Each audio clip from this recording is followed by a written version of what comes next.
Шатылды міне алып шықтық тонировкадан. Енді бір соңғы детальдар қалды. Алдында кенеген. Соңғы детальдарын естуға апаратық құдай қаласа. Мына енді шатыл сыртынан көрсеңіздер танымай қаласыздар. Ассалаумағалейкум құрметті Тоқал авто каналының көрермендері, сіздермен бірге мен Бекжан Базарбек. Достар, бүгін ең керемет машинаға, ең керемет көлікке обзор жасаймыз. Оны сіздер келікті ойлап қалмаңыздар, ол біздің өзіміздің шатыл. Қысқасы шатыл өзінің жөндеуден, толық ремонттан шықты. Енді соған толықтай обзор жасайтын боламыз. Бізбен бірге болыңыздар. Кеттік. Не отырсыздар? Кеттік. Обзор түсірейік. Уақыт жоқ қазір, қараңғы түсіп кетеді. Немене? Әкесінің үйінде отқанда жатыр ғой.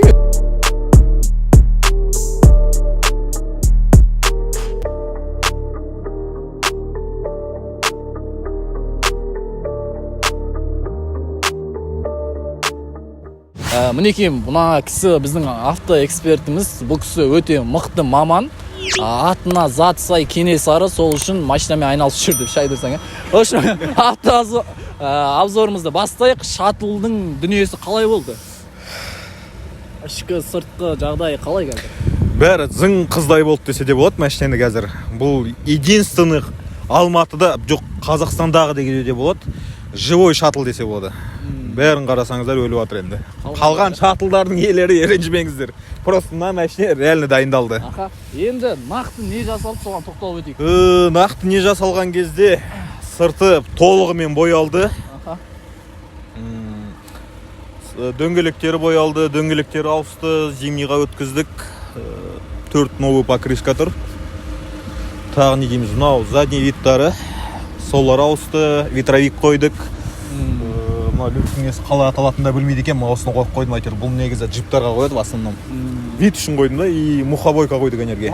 Есікті істеттіңіздер, Есік ауысты бұл. Алдында видеода айттым. Мына есік ауысқан есік. Бұл Honda Odyssey'дің есігі право рульканыкі. Бірақ просто ана бұрынғысына шпаклевка көп еді. Сосын жүре келе мына багажник толығымен ауысты. Багажнигі ескісі тоже чіріп кеткен еді, мына ерлері. Оның бәрін ауыстырдық. Сосын мына багажник сбори болды, мына спойлермен. Осы спойлерді қоям ба деп ойлаған басына, ана багажник еш, просто тазалап жүріп, осы спойлерға қызығып едім. Мына, короче, сбори тұрды, осыны алдық. Сосын мынау нені алдым мен, бамперға мынандай не қойдық, юбкасын. Тюнинг кішкене әдемі болсын деп. Тонировка, сыртынан жасалған жұмыстар осы. Тамаша, керемет.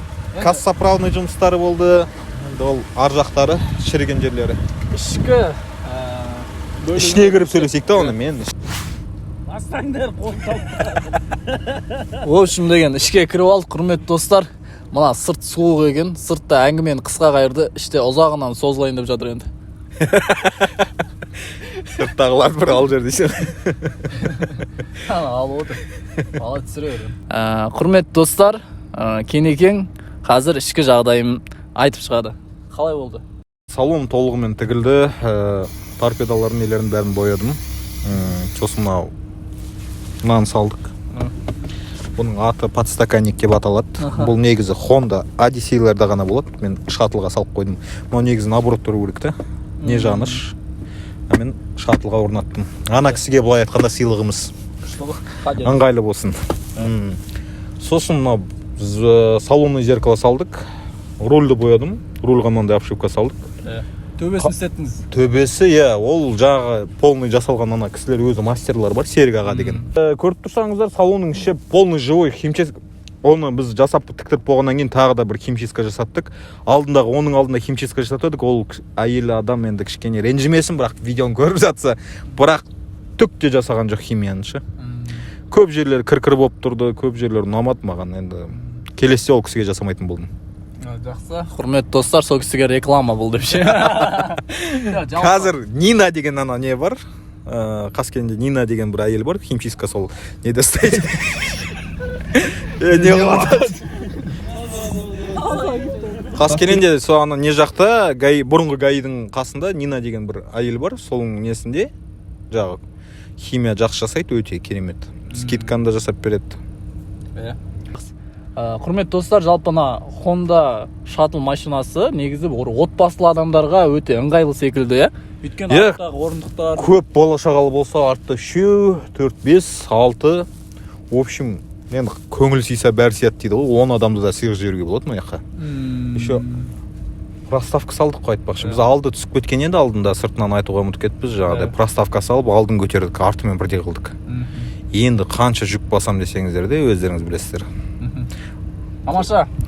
Достар, енді қазір ішкі сыртқы дүниесінде жасалған шаруалардың барлығы дерлік айтылды. Біздің Тоқал авто бағдарламасының көрермендері, каналының тұрақты көрермендері, сіздер бізбен бірге болыңыздар.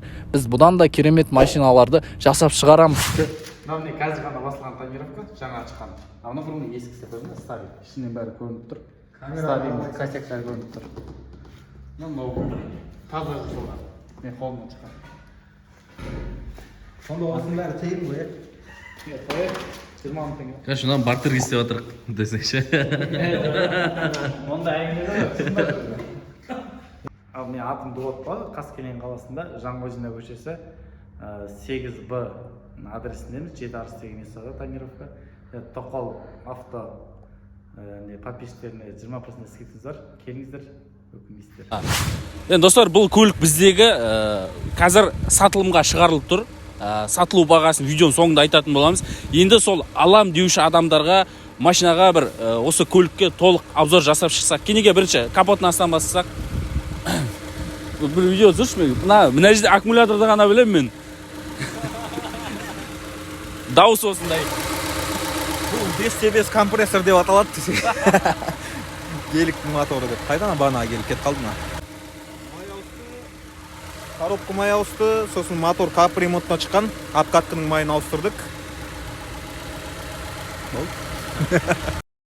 Ішкі салонды артқы ішін полны көрсек. Жалпы енді ішіне келетін болсақ, өте ыңғайлы. Саймандар панелі, барлығы жалпы түсінікті андай бір. Новый ештеңе жоқ. Қай кнопка неге жауап беретін барлығы белгілі. Бұл көлік енді үлкен кісілерге, әсіресе таксиге жақсы машина. Бұл машинаны таксистер алса енді өкінбейді. Өйткені таксиде жүрген көп осындай 7 орындық көліктердің барлығы енді ескіріп тозған ғой. Ал бұл енді кәдімгі сып-свежий.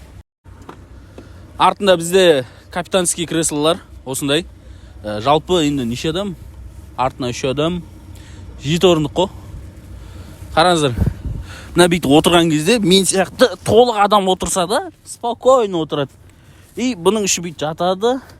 Кең дейсің ғой. Жаман ойлар мазалайды біреуді. Жалпы осындай көлік. Енді алам деушілер болса, жігіттер хабарласыңдар.